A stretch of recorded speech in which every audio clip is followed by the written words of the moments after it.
बहुत अच्छा सा प्यारा सा सॉन्ग है। सॉन्ग ज़रूर सुनिएगा। पसंद आए तो लाइक सब्सक्राइब शेयर ज़रूर करिएगा।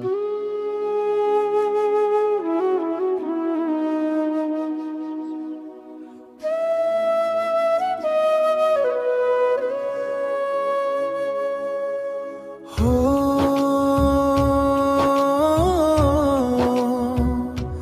काहे छोड़ गइला हो जा दिलवाया जो तोहरा नाम रोवेला।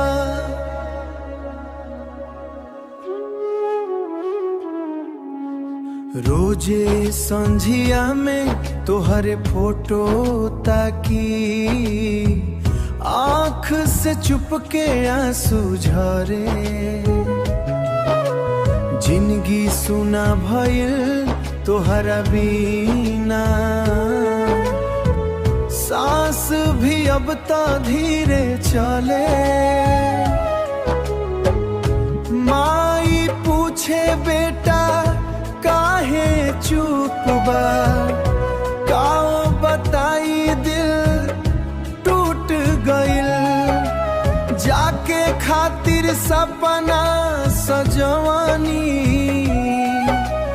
उहे हमसे दूर हो गइल। रोवत रह गइल परदेसिया दिल, तू खुशी में हमके भुला गइलो। हम तो तोहरा नाम जपते रहनी, तू नया दुनिया बसा गइलो। टूटल भरोसा जुड़ न पाई, दिलवा अब हंसे न पाई। रात भर तकिया भी भींजेला, तोहरे यादिया सुताए नदी।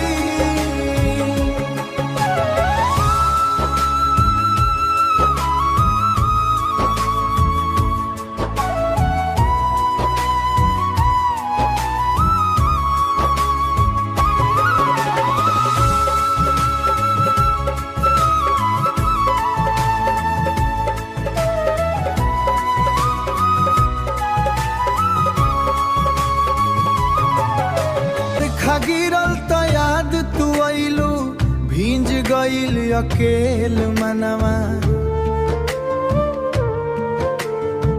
रास्ता देखत थक गइल अखिया, ना आइलू तू बन के सपना। अब त चिट्ठी भी